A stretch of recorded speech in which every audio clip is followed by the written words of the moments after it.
ಇವತ್ತು ಬೆಳಗಾವಿಯ ಸಾಹಿತ್ಯ ಭವನದಲ್ಲಿ ಮಾಧ್ಯಮಗೋಷ್ಠಿಯನ್ನು ಕರೆದಿದ್ದು DCC ಬ್ಯಾಂಕಿನ ಕುರಿತಾಗಿ ನಿನ್ನೆ ಒಂದು ಮೀಟಿಂಗ್ ಮಾಡಿದರು. DCC ಬ್ಯಾಂಕಿನ ಅಧ್ಯಕ್ಷರು ಎಲ್ಲ ಸರ್ವ ಸದಸ್ಯರಾದಿಯಾಗಿ ಸುಮಾರು 700 ಕೋಟಿ ರೂಪಾಯಿಗಳನ್ನು ಫ್ಯಾಕ್ಟ್ರಿಗಳಿಗೆ ಲೋನ್ ಕೊಡ್ತೀನಿ ಅಂತಕ್ಕಂಥ ಅಜೆಂಡಾವನ್ನು ನಿನ್ನೆ ಪಾಸ್ ಮಾಡಿದ್ದಾರೆ. ನಮ್ಮ ವಿರೋಧ ಏನಂತಂದ್ರೆ, ನೀವು ಲೋನ್ ಕೊಟ್ಟಿರ್ತಕ್ಕಂಥ ಕಾರ್ಖಾನೆಗಳಿಂದ ಆ ಲೋನನ್ನು ರಿಕವರಿ ಮಾಡೋ ಸಾಮರ್ಥ್ಯ ಇದ್ರೆ ಲೋನ್ ಕೊಡ್ರಿ, ನಮ್ಮದು ಅಭ್ಯಂತರ ಇಲ್ಲ. ಅವೆಲ್ಲ ಲಾಕೌಟ್ ಆಗಿ ಹಾಳಾಗಿ ಲುಕ್ಸಾನಾಗಿ ಆಮೇಲೆ NCLTಗೆ ಹೋಗಿ ಟ್ರಿಬ್ಯುನಲ್ಗೆ ಹೋಗಿ ಅರ್ಧಕ್ಕಿಂತ ಅರ್ಧ ಕಡಿಮೆ ತುಂಬತಕ್ಕಂಥ ಯೋಚನೆ ನಾವು ಇಟ್ಕೊಂಡಾರ. ಆ ಕಾರ್ಖಾನೆಗಳಿಗೆ ನೀವು ಕೊಡಬೇಡ್ರಿ. ಕೊಡೋದಾದ್ರೆ ನಮ್ಮದೊಂದು ವಿನಂತಿ ಅದ. ಈಗ ಅಧ್ಯಕ್ಷರಿಗೆ ರೆಸ್ಪಾನ್ಸ್ ಮೂಲಕ ಬಂದಿತ್ತದ, ರೆಫರೆನ್ಸ್ ಮೂಲಕ ನಿಮ್ಮ ಆಸ್ತಿ ಪತ್ರವನ್ನು ಅದಕ್ಕೆ ಹಚ್ಚಿ ಲೋನ್ ಕೊಡ್ರಿ. ಅದ ರೈತರಿಗೆ 40,000 ಕೊಡಕತ್ತೀರಿ. ನಬಾರ್ಡ್ ಗೈಡ್ಲೈನ್ಸ್ ಏನದ 82,600 ಏನೋ ಕೊಡಲಿಕ್ಕೆ ಗೈಡ್ಲೈನ್ಸ್ ಅದ. ರೈತರಿಗೆ ಕೊಡಲಿ ಅಂತಂದಾಗ ಲುಕ್ಸಾನ್ ಆಗ್ತದೆ ನೀವು ಹೇಳ್ತೀರಿ. ಅದೇ ರೀತಿ ರೈತರಿಗೆ ಹೆಂಗೆ ಲುಕ್ಸಾನ್ ಆಗ್ತದಲ್ಲ, ಫ್ಯಾಕ್ಟ್ರಿ ಕೊಟ್ಟು ಯಾಕೆ ಲುಕ್ಸಾನ್ ಮಾಡ್ಕೊತೀರಿ? ನಮ್ಮ DCC ಬ್ಯಾಂಕ್ ಯಾಕೆ ಹಾಳು ಮಾಡ್ತೀರಿ? ನಮ್ಮ ಬ್ಯಾಂಕ್ ಹೆಂಗದ ಅದೇ ರೀತಿಯಾಗಿ ನೀವು ಮುಂದುವರಿಸ್ಬೇಕಂತೇಳಿ ವಿನಂತಿ ಮಾಡ್ಕೊಳ್ತೀನಿ ನಾನು. ಸರ್, ಈಗ ಯಾವ್ಯಾವ ಇದರಲ್ಲಿ ಈ ರೀತಿ ಆಗಿದಾವೆ ಲಾಕೌಟ್ ಆಗುವಂಥ? ಸರ್, ಘಟಪ್ರಭಾ ಆಗಿರ್ಬೋದು, ಮಲಪ್ರಭಾ ಆಗಿರ್ಬೋದು, ಮುಗುಟ್ಕನ್ ಖಾನಾವಳಿ ಇದು ಕಾರ್ಖಾನೆಗಳು, ಸಾಕಷ್ಟು ಕಾರ್ಖಾನೆಗಳು ನೋಡ್ಬೇಕಾರೆ ನೀವು ಎಲ್ಲ ಲುಕ್ಸಾನ್ ಮಾಡ್ಯಾರ. NCLTಗೆ ಹೋಗ್ಯಾರ. NCLTಗೆ ಹೋಗಿ ಆಮೇಲೆ ಒನ್ ಟೈಮ್ ಸೆಟಲ್ಮೆಂಟ್ ಮಾಡಿಕೊಂಡು ನಮ್ಮ DCC ಬ್ಯಾಂಕ್ ಹಾಳು ಮಾಡ್ಲಿಕ್ಕತ್ತಾರೆ. ಮತ್ತು ಅಂಥವ್ರಿಗೆ ಸಾಲ ಕೊಡತ್ತೆ, ಅಂಥವ್ರಿಗೆ ಸಾಲ ಕೊಡ್ತಾರೆ. 300 ಕೋಟಿ ರೂಪಾಯಿ ಸಾಲ ಕೊಡ್ಲಿಕ್ಕೆ ಒಂದೇ ಬ್ಯಾಂಕ್ ಬರಂಗಿಲ್ಲ ಸರ್. ಬ್ಯಾಂಕರ್ಸ್ಗಳ ಮೀಟಿಂಗ್ ಆಗಬೇಕು.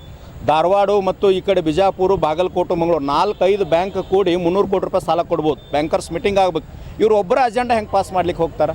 ಸಾಧ್ಯ ಇಲ್ಲ ಸರ್. 700 ಕೋಟಿ ಕೊಡ್ಲಿಕ್ಕೆ ತಯಾರು ಮಾಡ್ಕೊಂಡಿದ್ದಾರೆ ಸರ್ ಅವ್ರಿಗೆ. ಮುಂದೆ ಏನು ಮಾಡೋದು ಸರ್? 700 ಕೋಟಿ ಕೊಟ್ಟರು ಅಂತಂದ್ರೆ 1-2 ಕಂತುಗಳಿಗೆ ಸರಿಯಾಗಿ ವಸೂಲಿ ಇವ್ರು ಮಾಡದೇ ಇದ್ರೆ, ನಿರ್ದೇಶಕರುಗಳು ಅಧ್ಯಕ್ಷರು ಮಾಡದೇ ಇದ್ದರೆ ನಾವು DCC ಬ್ಯಾಂಕಿಗೆ ಹೋರಾಟವನ್ನು ಮಾಡಬೇಕಾಗ್ತದೆ ಸರ್.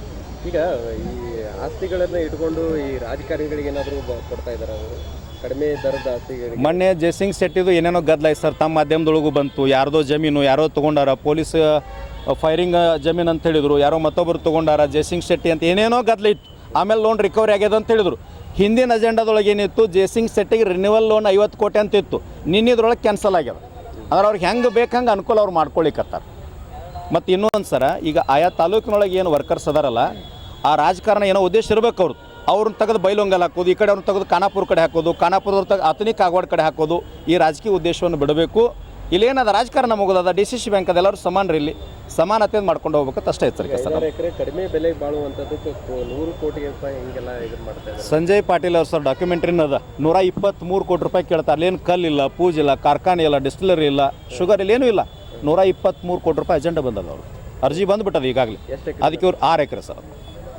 6 ಎಕರೆಗೆ 123 ಕೋಟಿ. ನಮಗೆ 1 ಎಕರೆಗೆ 40,000 ರೂಪಾಯಿ ರೈತರು ಕೊಡಕ್ಕೆ ಅಣ್ಣಾ ಸಾಹೇಬ್ ಜೊಲ್ಲೆ ಅವ್ರಿಗೆ DCC ಬ್ಯಾಂಕ್ ಲುಕ್ಸಾನ್ ಆಗ್ತದೆ. ಹೆಂಗೆ ಸರ್?